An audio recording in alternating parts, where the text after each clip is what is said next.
Selamünaleyküm. Aleykümselam. Hoş geldiniz gençler.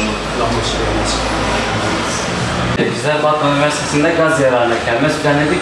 Kermes gelirinde sizlere vermek istiyoruz. Bizim aracılığımızla gazı ulaştırılmasını istiyoruz. Aynen. Çok teşekkür ediyoruz. Allah razı olsun inşallah.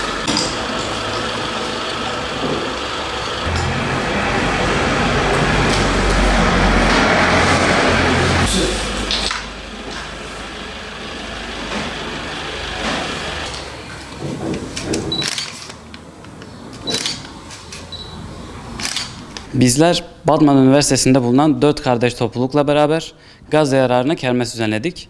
Düzenlediğimiz kermese ilkokul öğrencileri, üniversitedeki arkadaşlarımız, üniversite personeli ve akademisyen hocalarımız katılım sağladılar.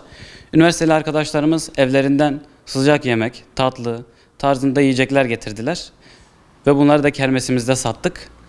Kermesimize öğrenciler ve aileleri, akademisyen hocalarımız katılım sağladılar. Hepsine teşekkür ediyoruz. Kermesten elde ettiğimiz geliri Batman Umut Kervanı Derneği'ne teslim ettik. Temenni ediyoruz ki Gazze'deki soykırımın bir an önce bitmesini, bebeklerin ve çocukların rahat uyumasını, sıcak evlerine kavuşmasını temenni ediyoruz. Temennimiz olur ki Gazze'deki soykırımın bir an önce bitmesi, çocukların rahat uyuması, bebeklerin katledilmemesidir. Ve oraya zafer gelmesi, Müslümanların zafer kazanmasını Yüce Rabbimden niyaz ediyoruz. Bununla beraber bizler üniversiteli gençler olarak üzerimize düşen görevi yapmaya devam edeceğiz ve toplumumuzun da bu konuda hassas ve duyarlı olmasını bekliyoruz. Maalesef hala Gazze'deki soykırım ve vahşet devam etmektedir. Oradaki çocuklar, yaşlılar, kadınlar öldürülmektedir, şehit edilmektedir. Biz de bunlara kayıtsız kalmamak adına Umut Kervanı olarak hem orada hem yurt dışında hem de yurt içinde çalışmalarımız devam ediyor. Hayırseverlerimiz bize onlara götürülmek üzere, ulaştırılmak üzere yardımlarını esirgemiyorlar, devam ediyorlar.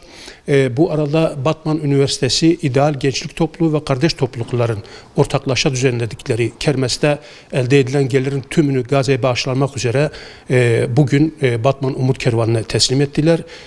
Gençler, çok güzel gençlerdi. Allah razı olsun kendilerinden.